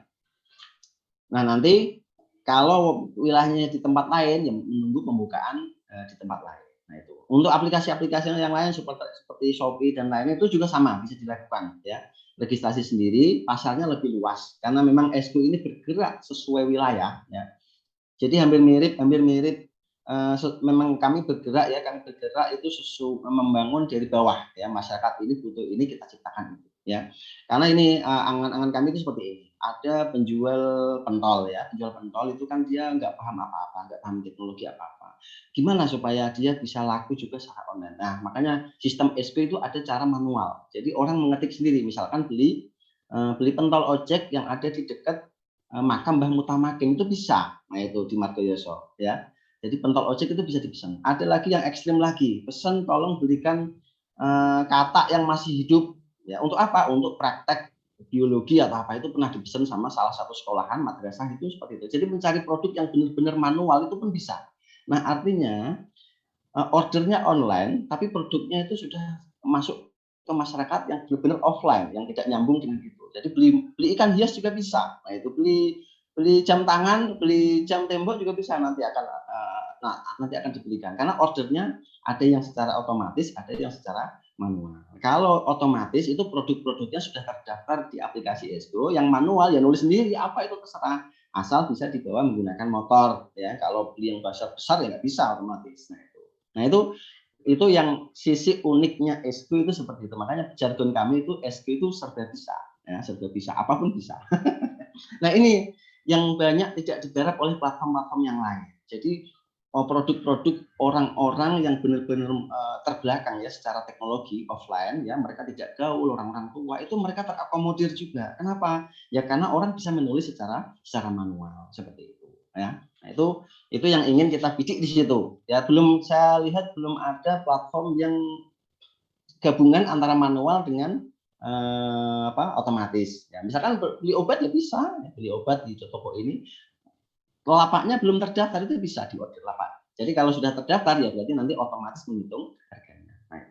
Nah itu secara teknis hampir sama platform-platform yang lain itu kalau daftar itu rata-rata gratis ya, konfirmasi handphone. Tapi kalau ESCO langsung nggak pakai konfirmasi, sudah saya buka memudahkan masyarakat. Registrasi lapak ngisi sudah langsung jadi, upload foto ya sudah langsung online. Kalau tokonya pengen ditutup ya ditutup saja. Nah bagaimana supaya berkembang bisnis kita ya, kita harus aktif ya. Kita pakai tadi platform-platform yang ada, media sosial kita pasarkan, kita upload produknya dengan bagus di aplikasi, entah itu di ESCO atau di aplikasi yang lain, platform-platform yang lain, supaya menarik orang. Sekarang itu kan orang kalau nggak ada foto itu hoax ya, buatlah foto yang menarik. Ya, kalau perlu videonya, terus kasih deskripsinya dengan jelas supaya orang nggak tertipu. Nah itu, jadi memasarkan juga harus ada skillnya, nggak cukup dengan mengupload saja nggak ada deskripsinya ya, harus penting. Lihat aja, kita harus belajar di platform-platform yang sudah ada. Misalkan coba aja Shopee, itu kita cek itu produknya seperti apa ya, kita tiru aja seperti itu salah satu langkah yang kreatif seperti itu, kita tiru. Oh ternyata yang star seller itu ternyata modelnya begitu ya, saya tiru seperti itu, kita pasarkan, kita membangun branding, sabar, ulet ya, jangan langsung ini target saya 2 bulan ini harus untung sekian, lah repot. Yang namanya usaha itu nggak bisa langsung ya, kita harus paham itu, jangan merasa langsung sukses seketika, nggak bisa ya, harus butuh proses memasarkan, melayani, sabar, habis itu kita mempromosikan di media sosial, di WA dan seterusnya, kita pakai semuanya. Nah itu mudah-mudahan bisa dipahami ya, bisa bermanfaat penjelasannya. Baik, terima kasih Pak Ishtoful Aidi. Nah, peserta webinar semuanya tadi sudah dijelaskan bahwa ESCO ini serba bisa loh. Jadi bagi yang mau join, ayo silakan join, nanti di akhir sesi mungkin bisa dijelaskan bagaimana cara untuk bisa join di ESCO. Oke, untuk peserta sobat saya sekalian, ada yang mau bertanya lagi? Silakan untuk menyalakan mic-nya. Baik, ada Mas Lutfi Najib, tadi sepertinya on mic. Ibu, halo, Ibu Munawaro. Maaf Ibu, suaranya tidak jelas, putus-putus. Tuh, ini dari tuh kalau ya, ya, kayaknya asli. Terus nanti yang membayar ojeknya siapa, Mbak? Bagaimana Ibu bisa diulangi pertanyaannya? Kalau kita produk kita kan harganya asli. Lah nanti yang membayar ojeknya itu siapa? Oh iya, ini ya. Baik, terima kasih Sudah. Ibu pertanyaannya. Baik, saya ulangi kembali pertanyaan dari Ibu Munawar tadi. Jadi jika kita punya produk yang lapaknya ada di Esku, mungkin seperti itu ya pertanyaannya. Jika produk kita harganya asli, lantas nanti biaya delivery-nya atau untuk ojeknya itu berasal dari mana? Seperti itu. Terima kasih. Silakan Bapak Isnov ID untuk menjawab pertanyaan dari Ibu Munawar.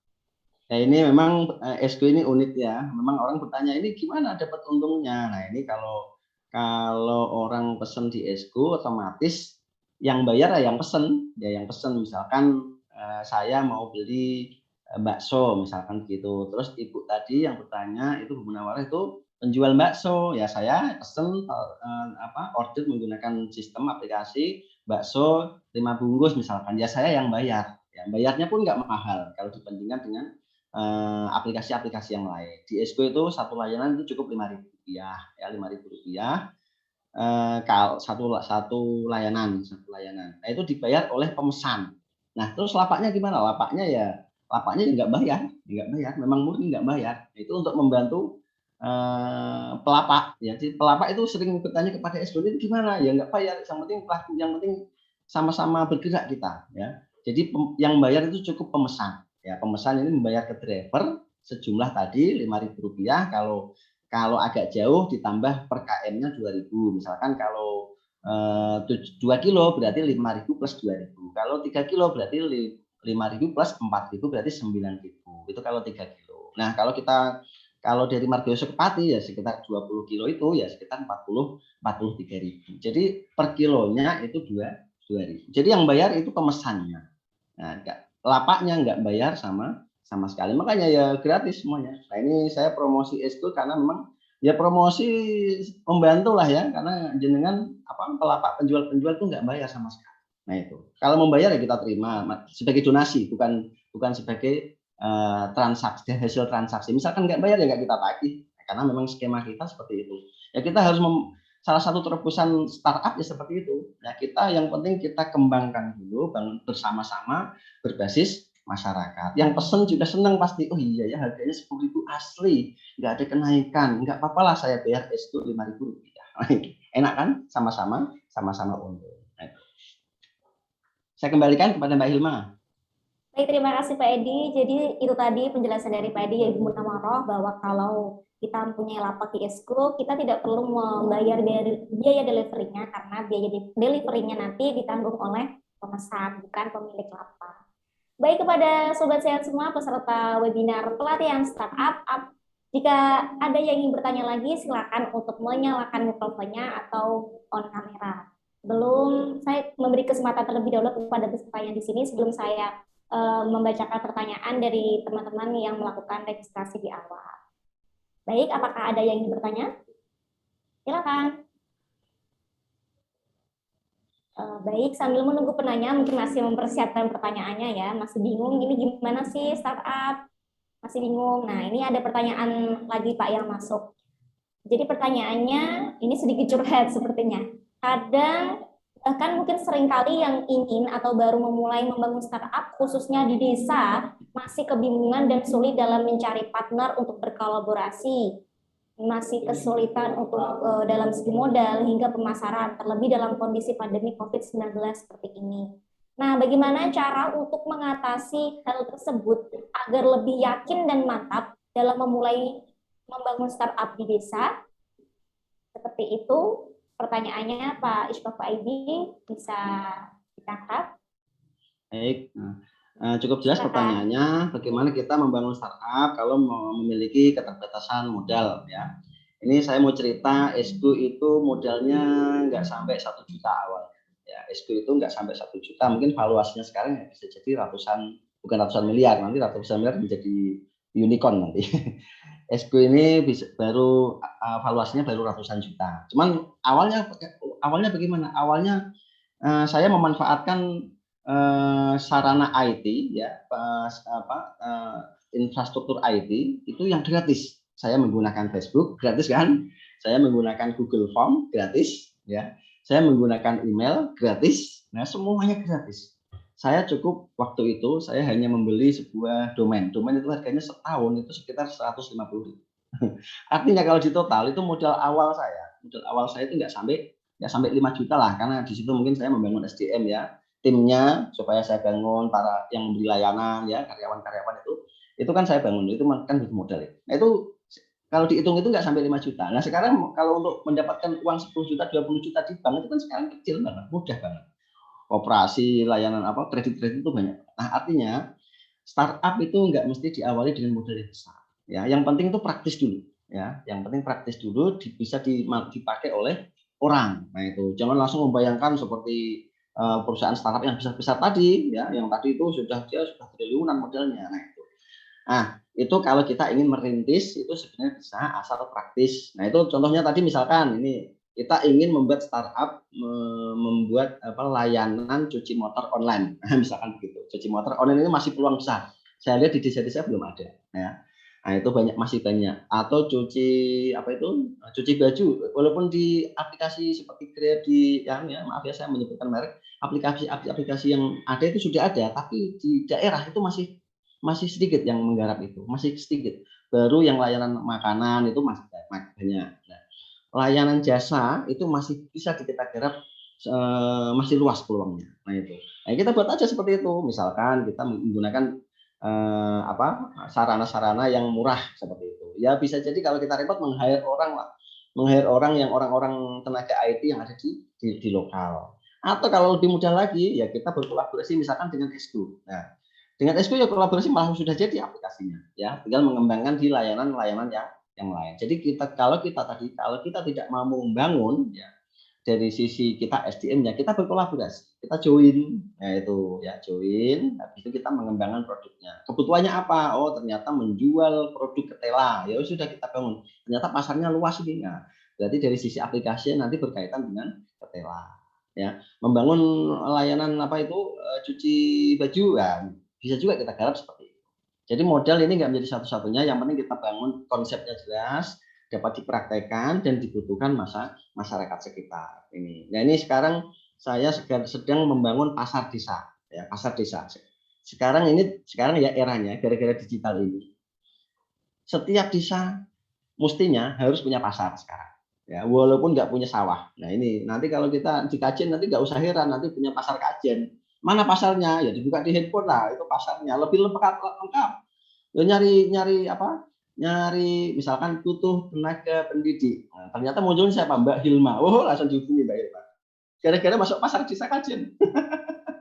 Nah ini ternyata butuh MC, diketik MC, munculnya Mbak Hilma juga. Oh langsung laku keras. Nah itu. Jadi pasar itu nggak hanya menjual produk mestinya sekarang, karena pasar digital menjual skill-skill yang kita punya. Ternyata tukang pijat ya mesti nggak keluar, Mbak Hilma nggak muncul lagi sudah. Tukang pijat masalahnya. Tukang batu, Pak Pono, keluar nanti. Nah itu, ini saya sedang membangun itu, ya. Nah, kalau mau ya kolaborasi nggak mahal. Saya yakin nggak mahal asal SDM-nya kita nggak menyewa dengan tenaga-tenaga IT yang mahal. Kita bisa membangun semuanya dari desa. Nah, ini buktinya adalah Esgo. Saya berdiri dari modal yang sangat minim dan ternyata bisa diterima di masyarakat. Seperti itu ya kurang lebih. Terima kasih. Saya kembalikan. Baik, terima kasih Pak Syafwaidi atas penjelasannya. Ini saya menarik sekali. Saya jadi minat untuk membuka lapak nanti pengajar dan MC ya. Siapa tahu nanti job saya bertambah, Pak. Oh ya, mungkin dari peserta ini juga ada yang kepo dan penasaran ya Pak untuk bergabung nih. Gimana tuh caranya? Mungkin ada hanya beberapa orang saja yang tahu bagaimana caranya join. Mungkin Jenengan bisa menjelaskan bagaimana sih untuk join di Esgo. Untuk kalau di Esgo ini siapapun bisa bergabung. Sementara ini kalau bergabung sebagai driver wilayah Margoyoso sudah penuh ya, menjadi jasa kurirnya maksudnya ya. Jasa kurirnya sekarang tersedia jumlahnya 15-an orang karena memang satu kecamatan itu idealnya kurang lebih seperti. Nah nanti kita kembangkan lagi ke wilayah-wilayah yang lain bisa jadi ya nanti bisa kita menerima beberapa driver baru ya. Itu lapangan kerja itu ya, kurang lebih seperti ini. Menjadi driver Esgo kurang lebih enaknya begini. Misalkan hitung saja tadi saya kasih tahu setiap layanan itu Rp5.000. Misalkan 5.000 kita memberi layanan 10 kali dalam sehari, 10 kali saja ya. Berarti 5.000 kali 10 berarti 50.000. Itu tarif minim ya, tarif minim. Jangan-jangan ordernya nanti sampai 10.000 sampai 15.000, itu saya hitung 5.000 aja. Itu 50.000 kali 30 berarti 1.500.000. Jadi minim banget kita mendapatkan penghasilan dari kita menjadi jasa kurir itu 1.500.000. Jadi sangat mudah naik lagi kalau pasarnya bagus, layanannya bagus. Nah itu kita kembangkan, itu kita garap ke daerah-daerah yang lain. Nah itu dari sisi driver kalau mau bergabung. Tapi kalau dari sisi pelapak penjual itu gampang tadi, tinggal download aplikasinya, registrasi lapak. Itu registrasi, semua diisi formulirnya, tinggal ngisi, itu semuanya gratis, upload fotonya, upload produknya, semuanya diisi dengan baik. Jam tutup buka tutupnya, jadi di aplikasi itu kalau tutup jam 10 ya nanti tutup, nggak bisa diorder. Kalau buka terus sampai jam 12 ya buka. Nah tapi nanti jangan menipu, jangan-jangan pas dipesan ternyata tutup. Nah itu kan kasihan pemesannya. Itu dari sisi pelapak. Terus dari sisi pengguna siapa saja ini yang mesan juga bisa daftar sendiri gratis langsung jadi pelanggan. Nah itu semuanya bisa, baik dari driver, bisa baik dari pelapak maupun jadi customer atau pelanggan. Atau mau menjadi investor silahkan. Ini kalau mau menggarap di wilayah lain kita juga bisa bekerja sama dengan biaya operasional sangat murah. Nah itu, tapi ini mungkin butuh diskusi lebih lanjut. Itu saya kira tinggal aplikasinya. Sementara ini saya SQ melayani memberikan 2 jalur ya, jalur aplikasi di Play Store. Ketika SQ itu muncul ada tanda merah itu, warna merah, atau menggunakan website namanya sqkajen.com. Nah itu sqkajen.com itu bisa kita pakai, bisa kita buka. Nah seperti itu ya. Saya kembalikan lagi. Ya, baik, terima kasih Pak Edi. Oh ya, untuk informasi ya bahwa ini SQ sudah bisa di-download di Play Store ya Pak ya? Ya sudah. Baru rilis beberapa bulan lalu. Oh ya, ini berarti SQ masih di wilayah Margoyoso berarti ya Pak? Belum atau memang sudah ada rencana untuk memperluas segmentasi dari SQ sendiri? Sudah ada rencana lama ya, karena ini kita uji dulu yang namanya startup kan tadi namanya masih belum jelas, masih berkembang. Kita perbaiki mana yang kurang. Itu pokoknya ini makanya harus ulet kita. Ternyata layanannya ini nggak bisa chatting. Nah, sekarang kita kembangkan ada fitur chattingnya. Nah, itu. Oh, ternyata sekarang masih telepon belum bisa. Telepon nanti mungkin bisa kita kembangkan lagi terus menerus sampai nanti mendekati sempurna dan nyaman di pengguna. Nah, itu kita kembangkan dan kita garap wilayah-wilayah. Kita berangkat dari bawah, membangun masyarakat dan usaha-usaha kecil seperti itu, yang gaptek lah gampangnya seperti itu. Ya. Baik, terima kasih Pak Edi. Ini masih ada satu kesempatan untuk bertanya bagi para peserta, Sobat Sehat semuanya. Jadi jika masih ada yang ingin bertanya, silakan untuk menghidupkan mikrofonnya atau bisa juga bertanya lewat chat. Silakan, ada yang bertanya? Kalau tidak, ini masih ada satu pertanyaan dari peserta Pak. Ini mungkin di luar di luar tadi kita bahas SQ panjang lebar ya. Ini lebih ke masalah perluasan. Nah, ini ada yang bertanya, pandemi COVID ini kan membatasi kita dalam memasarkan produk-produk, terlebih lagi untuk keluar kota. Nah, bagaimana caranya meningkatkan peminat atau customer dalam sebuah bisnis online dan melebarkan sayap penjualan sampai keluar kota? Seperti itu Pak pertanyaan. Oke, kalau kita ingin memperluas produk kita, ya mau nggak mau kita harus memanfaatkan media digital, memang mau nggak mau ya. Kita bisa menggunakan platform marketplace ya. Marketplace itu pasar digital. Sekarang yang besar ya sekarang kita bisa menggunakan Shopee, bisa menggunakan Tokopedia, bisa menggunakan Bukalapak ya, Lazada, JD.id, itu banyak banget. Itu banyak produk-produk. Sebagian punya Indonesia, Tokopedia itu punya orang Indonesia. Nah itu kita bisa memanfaatkan itu, kita upload dan kita share di media sosial. Jadi pemasaran itu dari berbagai lini ya, pemasaran bisa menggunakan WA, bisa menggunakan media sosial yang lain, bisa menggunakan kita punya marketplace ya, kita join di marketplace yang ada seperti Tokopedia seperti itu. Kalau mau lokal ya kita menggunakan platform yang ada di lokal. Sekarang lokalnya misalkan kita hidup di Pati, di situ ada platform apa di Pati ya kita bisa pakai di situ. Karena kalau kita punya platform lokal itu layanannya lebih cepat dan lebih populer di masyarakat itu. Nah itu. Jadi kalau aplikasi atau platform yang populer ya kita manfaatkan di situ juga. Jadi kita manfaatkan dari berbagai lini.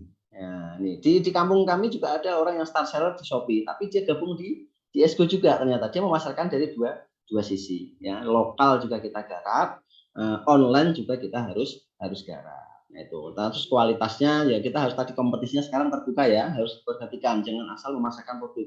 Sekarang persaingannya terbuka, kualitas harus kita jaga, harga juga harus bersaing, layanannya juga harus bersaing, cepat, responsif. Misalkan kita tanya speknya seperti apa ya kita jawab dengan respon yang positif, yang bagus. Nah itu harus kita pakai semuanya ya, cara-cara memasarkan dengan baik harus kita pakai semuanya. Nah itu. Oke, Mbak Hilma, silakan. Baik, terima kasih Pak Edi. Ini masih ada satu pertanyaan terakhir ya. Ini terakhir dari peserta ini baru masuk di chat. Pertanyaannya, apakah ikut aplikasi Esgo ini gratis selamanya? Mengingat ke depan jika aplikasi Esgo semakin banyak pengguna, maka biaya maintenance sebuah aplikasi saya yakin tidak sedikit. Nah, silakan dijawab Pak Edi. Memang biaya maintenance sistem di Esgo itu sebenarnya bukan hanya nanti, sekarang sudah biayanya sudah besar ya, sudah besar. Cuman kan tadi orientasi kami, tim kami itu bukan mencari untung sebesar-besarnya. Coba saja bayangkan, kalau saya cas sesuai tren harga sekarang, misalkan saya cas 20%. Berarti kalau orang jualan bakso di Esgo harus saya cas 20%. Berarti kalau jualan harganya 10.000, saya dapat 2.000. Nah, artinya ya mahal banget. Nah itu. Nah, makanya saya potong supaya biaya lapaknya ini gratis, tapi tetap biaya layanannya itu harus bayar. Jadi yang kita sebenarnya sepertinya sih saya Esgo itu menolong pelapak atau penjual, tapi aslinya itu bukan kok ya. Aslinya itu semuanya tertolong.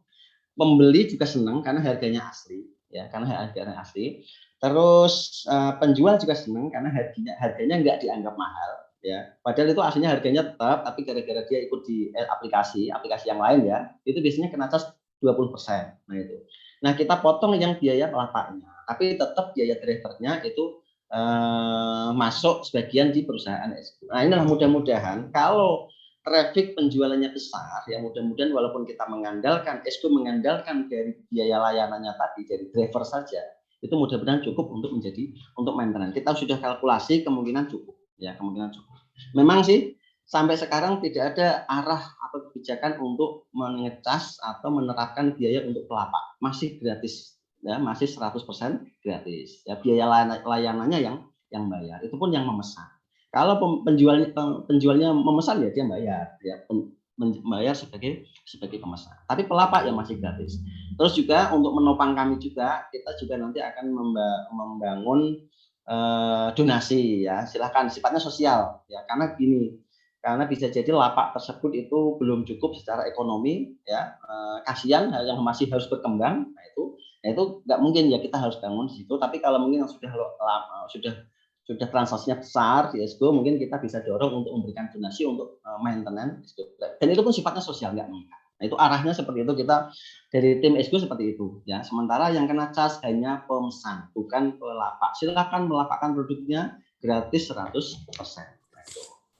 Itu mudah-mudahan berguna.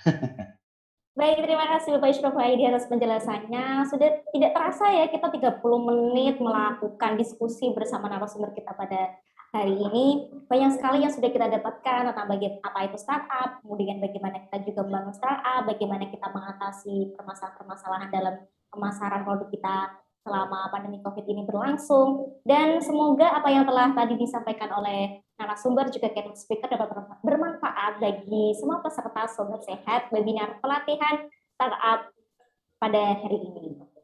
Baiklah, sebelumnya saya mengucapkan terima kasih kepada Bapak Ishraf Haidi sudah berkenan meluangkan waktu untuk mengisi materi pada pagi hari ini. Terima kasih juga sudah memberikan ilmu yang sangat luar biasa untuk seluruh peserta yang di sini. Terima kasih Bapak.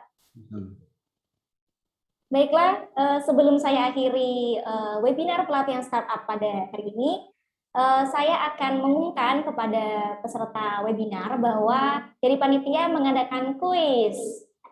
Mungkin panitia bisa, nah, kuisnya. Nah, ini dia kuisnya. Rule kuisnya bisa diikuti oleh semua peserta webinar pelatihan startup dengan cara upload foto bukti mengikuti acara, ada fotonya peserta, di sampingnya ada narasumbernya, atau foto bukti mengikuti webinar ini saja juga tidak apa-apa. Kemudian sertakan kutipan dari salah satu narasumber, bisa ditulis di caption di bawahnya. Sertakan caption terbaik juga, caption terbaik dan terunik nanti akan mendapatkan door prize spesial dari panitia. Jangan lupa tag akun @kkn_mbr_sehat dan sertakan hashtag KKN MDR Sehat dan tagline dari KKN MDR Sehat dari kami untuk kamu. Upload di sosial media kamu dan nantikan pengumuman pemenang kuis terbaik. Bisa ditunjukkan contoh kuisnya. Nah, seperti ini. Oke, silakan disiapkan kuisnya, nanti bisa diupload di sosial media dan jangan lupa tag sosmed KKN MDR Sehat. Terima kasih untuk semua peserta webinar pada pagi menjelang siang hari ini. Saya umumkan kembali bahwa acara ini diselenggarakan oleh KKN MDR Sehat IPMAFA, bekerja sama dengan PAS FM, Seniman NU, UKM Akanalisa, Komunitas UMKM Kabupaten Pati, Karang Taruna Kabupaten Pati, dan PCPMI Pati. Acara ini disponsori oleh Toko Supri, Toko Giri, Atajaya, Nia Jaya, Maman Yos, ET Cahaya Mandiri, dan Global Elektronik. Sebelum saya tutup acara pada pagi menjelang siang hari ini, mari kita melaksanakan foto bersama. Jadi silakan kepada seluruh peserta webinar untuk on kamera. Wajahnya yang cantik-cantik, yang ganteng-ganteng bisa ditunjukkan. Silakan, panitia sudah siap untuk melakukan foto bersama? Yep. Baik, slide pertama, silakan.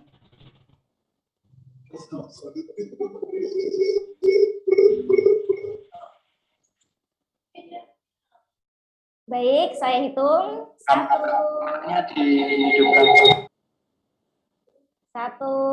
2, 3. Sudah untuk slide 1? Oh, belum. Sabar, teman-teman semuanya. Oh, kamera bisa dihidupkan, ini yang belum.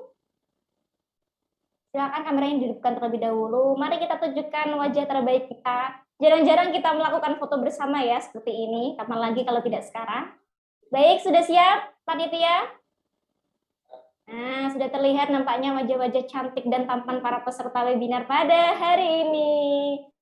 Semangat semuanya, senyum terbaik. Saya hitung 1, 2, 3. Oke, slide 1 sudah. Slide 2. Slide 2, siap-siap. Oke. Tetap senyum, semangat. Saya hitung 1, 2, 3. Baik, terima kasih saya ucapkan kepada seluruh peserta webinar pelatihan startup dengan tema Bangun Startup, Bangkitkan UMKM Mikro. Semoga apa yang telah disampaikan baik keynote speaker maupun narasumber kita pada hari ini bisa bermanfaat untuk semua peserta webinar, bisa menambahkan semangat para peserta untuk semakin mengembangkan usaha. Dan jika ada yang berminat untuk join di Esko tadi, bisa langsung menginstal aplikasinya lewat Play Store. Baiklah, saya Hilma Maulana Fatwa selaku host pada pagi hari ini. Mohon maaf jika ada kekurangan dalam penyampaian dan dalam pemimpin jalannya acara pada pagi hari ini. Kurang lebihnya kami mohon maaf. Terima kasih kepada narasumber, keynote, dan seluruh peserta webinar. Saya mau mewakili seluruh panitia mohon undur diri. Wassalamualaikum warahmatullahi wabarakatuh. Terima kasih Pak Edi.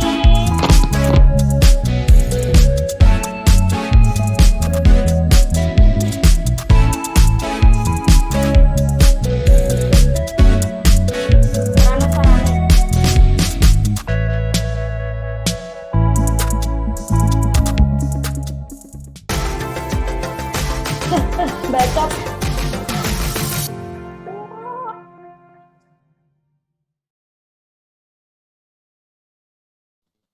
Saruhil.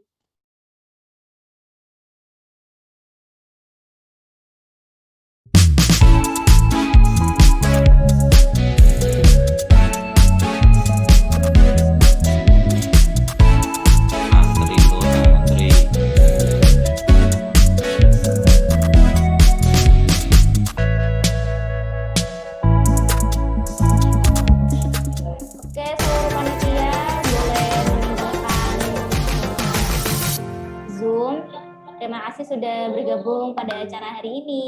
Nantikan hadiah menarik dari tim KKN MDR Sehat. Dari kami untuk kamu.